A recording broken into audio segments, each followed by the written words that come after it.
The information contained in this video is not financial advice, and a failure to correctly utilize the processes outlined and networks used can result in the permanent loss of your crypto. Don't be an idiot. Follow the steps as given. The government! They're coming for your crypto parts of it. If you're mining, they're probably coming after it for income tax, and if you're trading, they're probably coming after it for capital gains. And what happens when you get tokens on Polygon is a lot of the time you're going to be trading them to get them off Polygon.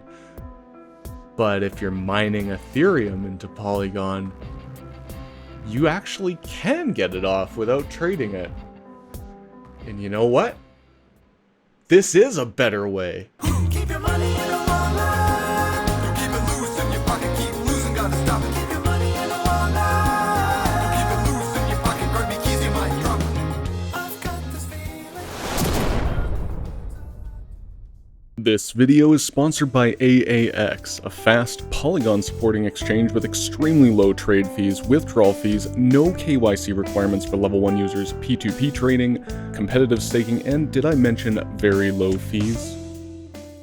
So this method is super easy. It's effectively just a new version of what I've already done in other videos. We're going to send Ethereum directly out of Polygon into a supporting exchange. So go ahead and log into Metamask, and you'll see that I do have a little bit of Ethereum in my wallet here, 0.002, which is, relatively adequate, and we're going to pick an exchange to send it to. So the issue is right now there's only 3 exchanges that support direct Ethereum transactions. I'm going to show you my favorite one, and also happens to be this video's sponsor, AAX. They're a wonderful exchange, very cheap, and they accept direct ETH deposits from Polygon to their system. You just go ahead and click the copy button to copy it and head back over to Metamask. So like usual, I'm gonna pop it out into a full screen because I hate the little tab, and we're going to send our Ethereum to AAX. You can see that AAX has an extremely small minimum, 0.00012 Ethereum. So I'm going to send a pretty small amount, 0.0005 Ethereum, which, that's a few bucks of Ethereum. Please note, you can send small amounts of Ethereum to AAX. Please do not withdraw less than $20 unless you have KYC'd, or it will trigger their KYC mechanic.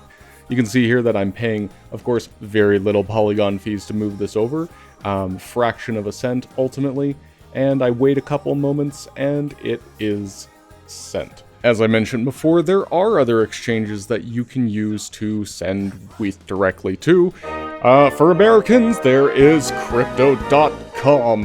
And Crypto.com works in a lot of different countries as well. They don't have very good fees at all, but they do support ETH over Polygon, so you can use that if you want. And if you look down at the bottom, you can see my 0.005 has been deposited.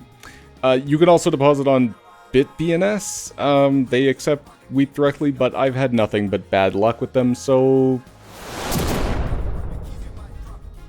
let's say you don't want your Ethereum on AAX or Crypto.com, well, you can just send it somewhere else. Most of these exchanges, including both the ones I mentioned, do also support sending Ethereum over BEP20. If we send it over the Ethereum network, the fee is 0.005 Ethereum, which at the time of writing is about 32 bucks. Polygon, as noted, is 0.000012, and BEP20 is even cheaper than that. BEP20 is effectively 80 times cheaper than Ethereum mainnet to move pure Ethereum with no conversions. So let's do that. So I'm going to pick my favorite BEP20 exchange. I'm sure you guys have seen me use it before. This is Binance Global. Sorry, Americans. Again, you don't have access to this, but you do have access to Binance.us, which does allow BEP20 transactions. I'll have a complete list of known exchanges that accept Ethereum over BEP20 in the description. So I'm going to go to my deposit. I'm going to choose BSC, Binance Smart Chain, or the BEP20 address for Ethereum. I'm going to copy it, and you'll notice the minimum deposits on these are extremely small, so you don't have to feel bad about moving very small amounts. So I've registered for KYC on AAX, so I can send small amounts, but if you're sending, please make sure you're sending more than $20 worth of any coin at once if you haven't done your KYC. You can use it without KYC, but you have to send more than 20 bucks if anytime you're withdrawing. So I'm going to spend 0.0005 and I'm going to send that to my Binance address. It's going to do a confirmation. We're going to have to do the Google Authenticator, and they have a payment password and an email verification. And I'm going to send that off. And BEP20 is a very, very fast protocol as well, to its credit. It's already shown up on Binance, and if I go back to my spot wallet, you'll see that the couple bucks of Ethereum I sent is already here. This video is also brought to you by Xpollinate, a cheap, easy routing tool that lets you move ETH, Bitcoin, and stables between all the hottest sidechains and mainnet with complete transparency. Did I mention low fees? Final method for moving Ethereum off of Polygon, or other sidechains really if that's your jam, is to use a routing tool. So I'm going to use my other favorite non-KYC exchange, MEXC. Not as good at fees, but still great for protocols, as they do allow BEP20 deposits because they do support that network for the Ethereum token. And I'm going to generate myself a deposit address, and I'm going to, of course, click on copy and copy it to my desktop.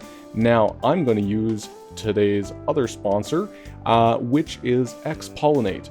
Xpollinate, of course, being a routing tool that allows me to move things around between various sidechains for extremely cheap amounts. And this lets me move stable coins, but it also lets me move Ethereum, which is a relatively new addition for them. So I click on Polygon as my originating network. I would click on BSC for Binance Smart Chain as my destination network, and I'm going to enter how much I want to send. And you can see the minimum is very, very small here as well.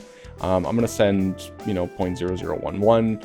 It's just what I happen to have. It's going to calculate my fees, which are very small. They're less than 0.00 ETH.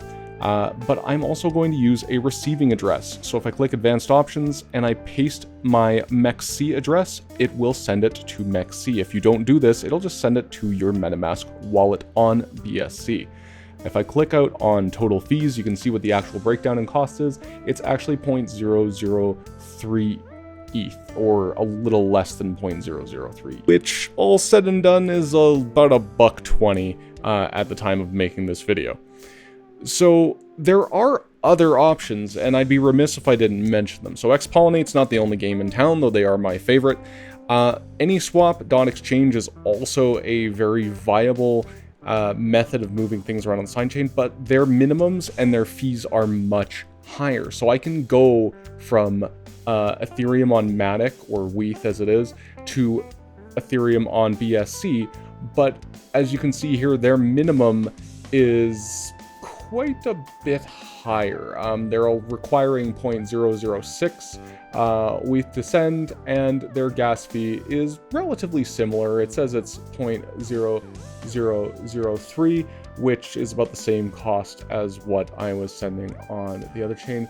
The biggest problem, of course, is that it says, please do not send funds to exchanges. Now, the reason that you don't want to use this to send to an exchange in a lot of cases is because if AnySwap is lacking liquidity on the destination side, they will replace the token with their Any ETH token, which is not accepted by exchanges. You can still use it and see it and trade it once you're on the destination chain if you're on a side chain like BSC or Phantom or Polygon, but it ain't going to work in an exchange, and it's just going to spin off into the void, and they will not credit you for it.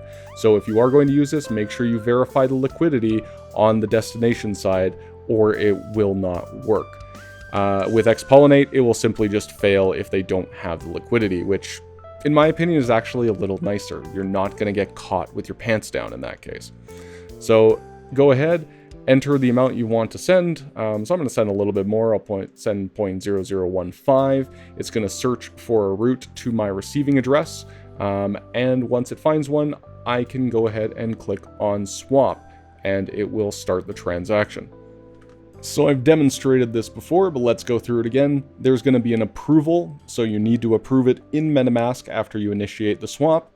and it's going to take about a minute to send the transaction TX, and that took about 4.5 minutes. Then it's going to wait for the receiver for a little while. You can see the confirmations ticking up there, and we'll use the magic of editing to skip ahead a little bit here. So the receiver took about 2.5 minutes or a little under, and now you need to sign to claim the transfer. So click sign to claim the funds at the end. You need to do this step. So it'll pop up Metamask window, go ahead, tap sign. And this will take another minute or so just to get your claim processed, and it is done. So a total of 7 minutes and 50 seconds from beginning to end. I know it seemed like a lot less because that's the magic of video. Please remember, if you miss any of these steps, up at the top you can see it says active transactions. Click on that and there will be a list of your pending transactions that you haven't finished. And if I go back into MEXC and I reload the page, you can see that my Ethereum has arrived. So I actually only got charged 0.002 Ethereum instead of 0.0003. So it was actually a bit cheaper than the estimator had given me, which isn't bad at all. That's like 85 cents. And really, that's it.